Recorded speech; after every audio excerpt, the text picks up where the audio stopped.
Umat Tuhan yang terkasih dalam Yesus Kristus, Salam. Jumpa lagi pada malam ini 17 Mei 2022 dari Pastori 4 Jemaat Koinonia Kupang. Saya menyapa salam sejahtera buat umat Tuhan sekalian. Baiklah,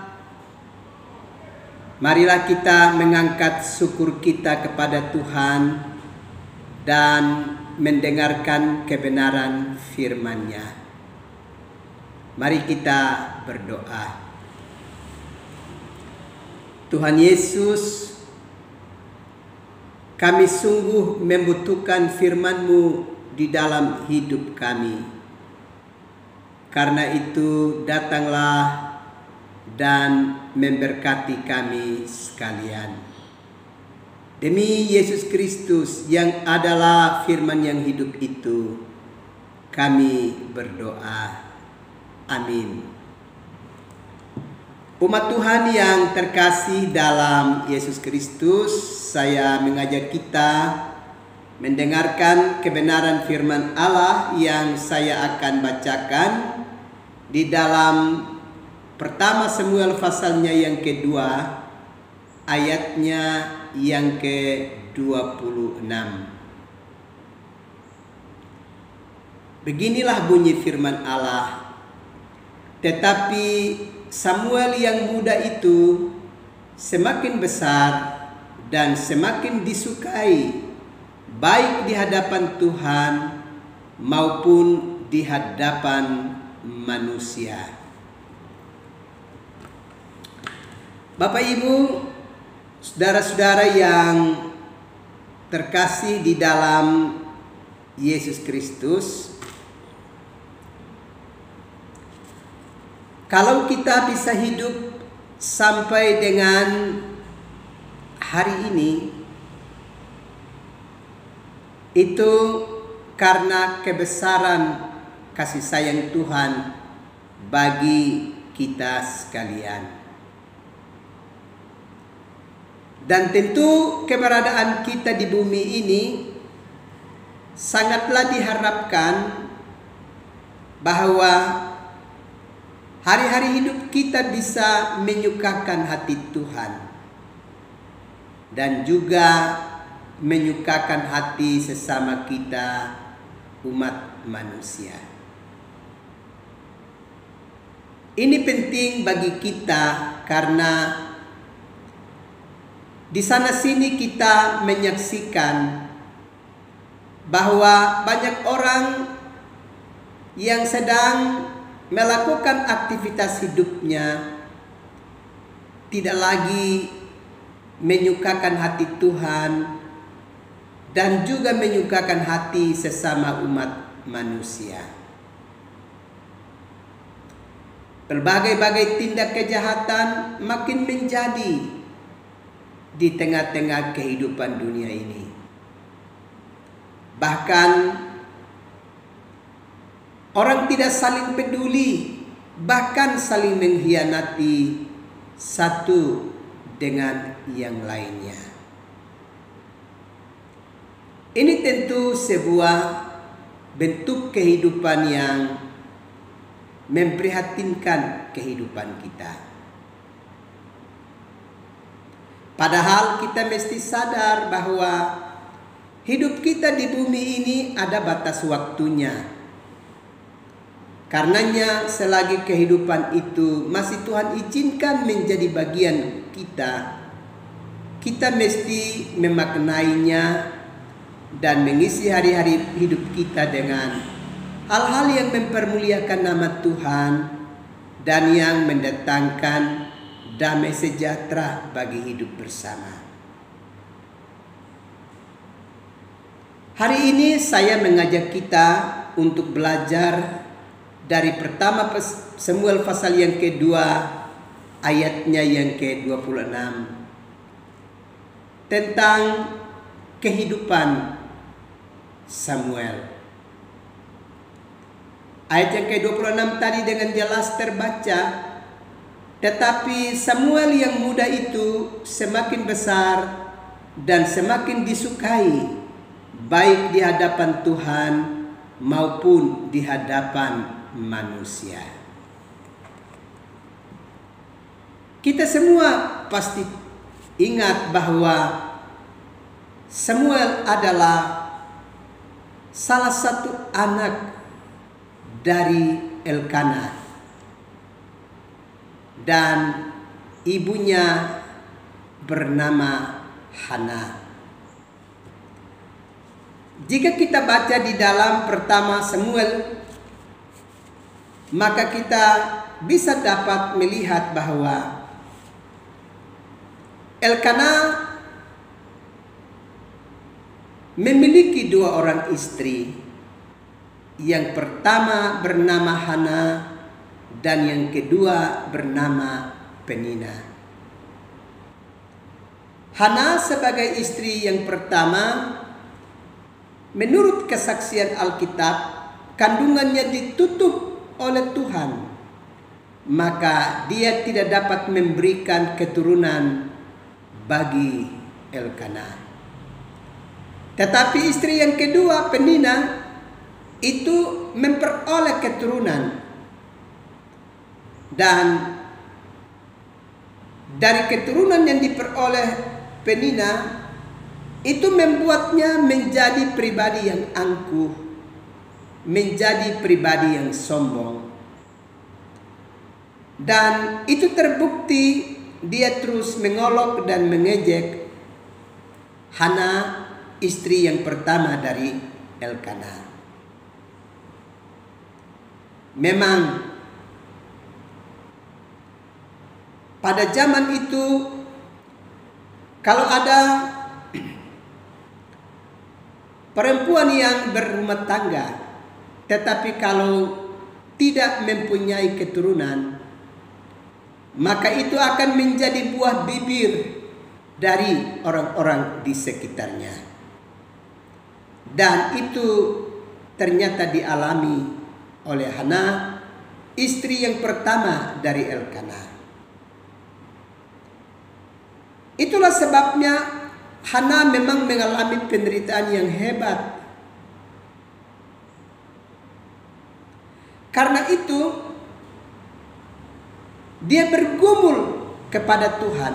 Dia berserah diri secara penuh kepada Tuhan dan meminta kepada Tuhan supaya kalau Tuhan berkenan, dia yang mandul itu diberi kesempatan oleh Tuhan supaya dia pun punya kesempatan untuk bisa melahirkan anak bagi Elkanah, sehingga mereka punya keturunan. Dan tentu dengan melahirkan, Hana bisa dibebaskan dari berbagai-bagai olokan dan sindiran pada waktu itu. Dan kalau kita perhatikan di dalam pertama Samuel pasal yang kedua, kalau kita membacanya mulai dari ayatnya yang ke-11 sampai dengan ayatnya yang ke-26, maka Hana bergumul di bait Allah di Silo di hadapan Imam Eli. Dia terus bicara dengan Tuhan, bahkan sampai saat di mana dia tidak dapat bersuara, tetapi hanya bisa dapat dilihat gerakan mulutnya. Sampai-sampai Imam Eli menganggap bahwa Hana dalam keadaan mabuk. Padahal Hana karena pergumulannya yang begitu berat, dia terus berperkara dengan Tuhan, dia terus bicara dengan Tuhan. Berhari-hari, berjam-jam dia lakukan itu untuk memohon pengasihan dari Tuhan supaya kalau Tuhan berkenan, rahimnya bisa dibuka dan dia punya kesempatan untuk bisa mengandung dan melahirkan. Dan pada akhirnya Allah memperkenankan Hana untuk bisa mengandung dan melahirkan seorang anak laki-laki dan diberi nama Samuel. Karena itu bisa kita katakan bahwa Samuel adalah anak pergumulan, anak yang diminta.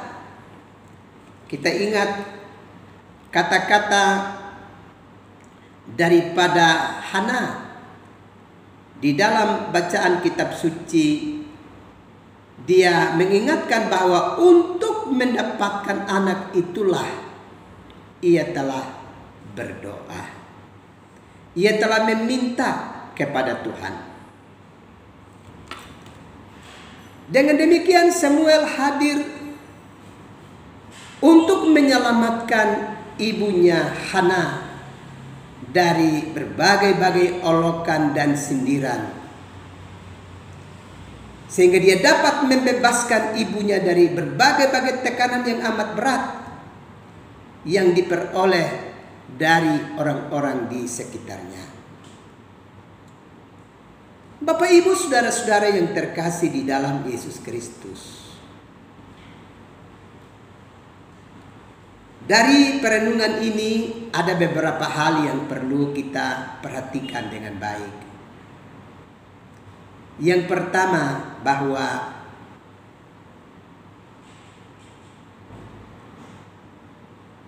ada anak-anak yang lahir sebagai anak yang diminta oleh orang tuanya kepada Tuhan. Orang tua bergumul dan meminta dengan serius kepada Tuhan, bahkan dengan meneteskan air mata, penuh dengan perjuangan yang hebat karena merindukan kehidupan anak-anak di tengah-tengah kehidupan keluarga. Salah satu contohnya sebagaimana yang kita belajar di dalam pertama Samuel pasalnya yang kedua.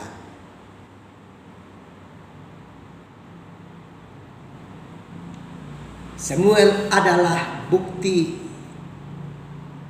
dari pergumulan seorang ibu yang terus meminta kepada sumber hidup, kepada pemilik kehidupan, kepada sumber kehadiran manusia baru, yakni Tuhan. Dan itu diminta secara serius, dengan sungguh-sungguh kepada Tuhan oleh Hana sebagai ibu dari Samuel.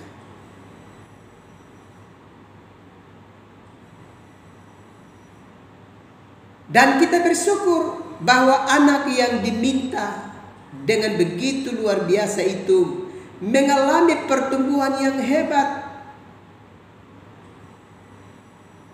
Dia ternyata memanfaatkan hari-hari hidupnya dengan baik.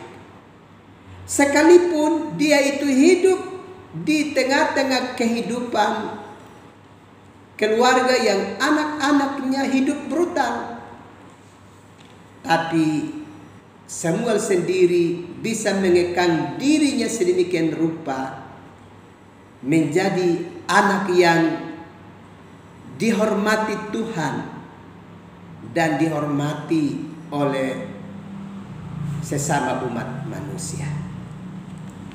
Pada ayat yang ke-26 dari bacaan tadi jelas, tetapi Samuel yang muda itu semakin besar dan semakin disukai, baik di hadapan Tuhan maupun di hadapan manusia.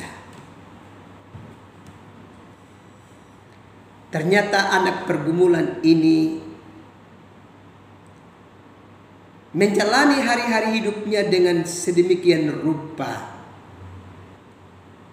Dia tidak mau tergoda atau terpengaruh dengan kebiasaan-kebiasaan buruk yang dihadirkan oleh anak-anak lain di sekitarnya.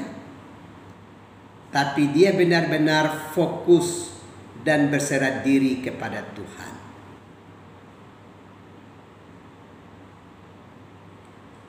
Bapak, Ibu, saudara-saudara yang terkasih di dalam Yesus Kristus. Dengan demikian Samuel itu bukan berapa lama dia hidup di dalam dunia ini.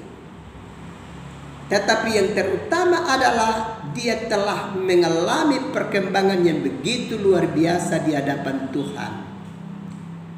Sehingga dia dapat disukai oleh Tuhan dan juga disukai oleh sesama umat manusia. Ini hal yang menarik bagi kehidupan kita. Karena itu, kepada semua kita, sebaiknya kita bisa dapat berefleksi untuk bisa melihat kembali perjalanan hidup kita.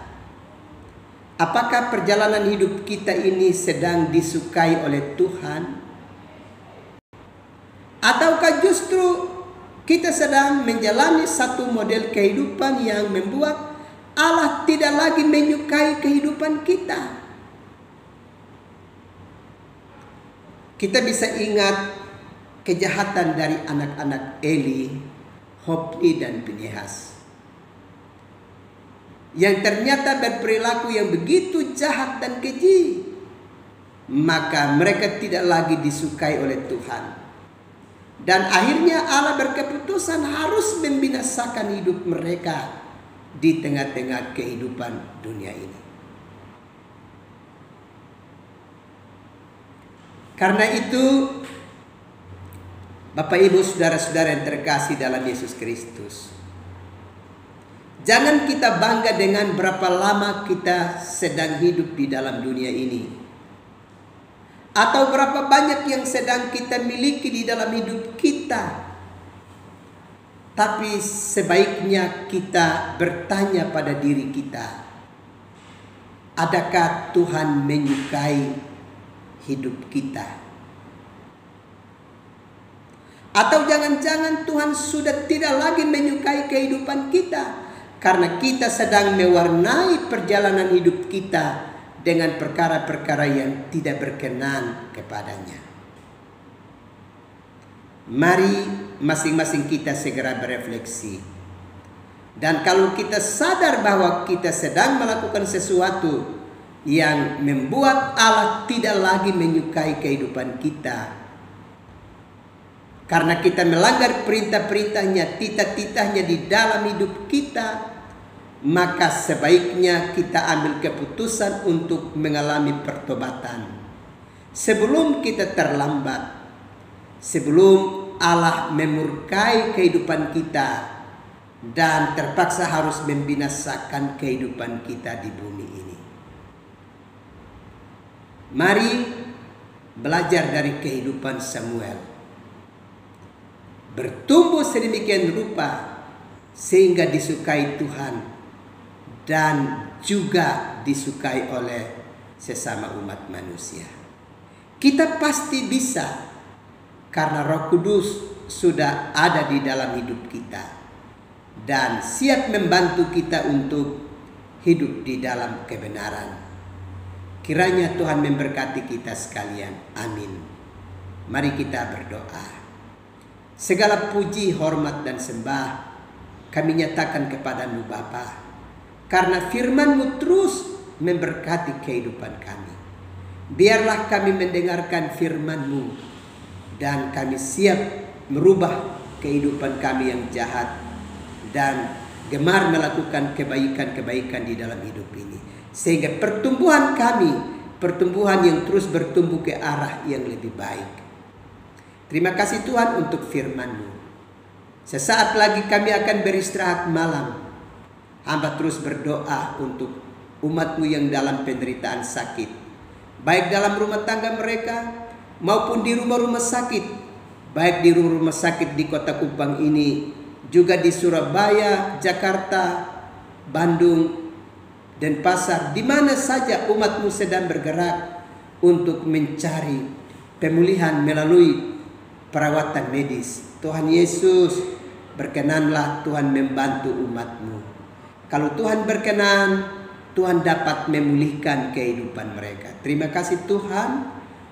Juga umat-Mu dengan berbagai pergumulan-pergumulan lainnya, kesusahan-kesusahan dalam ekonomi keluarga, dan juga berbagai situasi yang membahayakan hidup umat-Mu. Hamba terus berdoa, ya Bapa, tolonglah umat-Mu supaya mereka dapat terselamatkan dalam kasih karunia-Mu. Dan yang terpenting adalah Tuhan membantu umat-Mu untuk mengalami pertobatan dan juga setia untuk mengerjakan perkara-perkara kehidupan yang mempermuliakan nama-Mu senantiasa. Terima kasih Bapa, kami akan beristirahat malam. Datanglah dan memberkati kami sekalian. Demi Kristus kami berdoa. Amin. Umat Tuhan yang terkasih, selamat malam, selamat beristirahat. Tuhan pasti terus melindungi dan memberkati umat Tuhan sekalian. Shalom.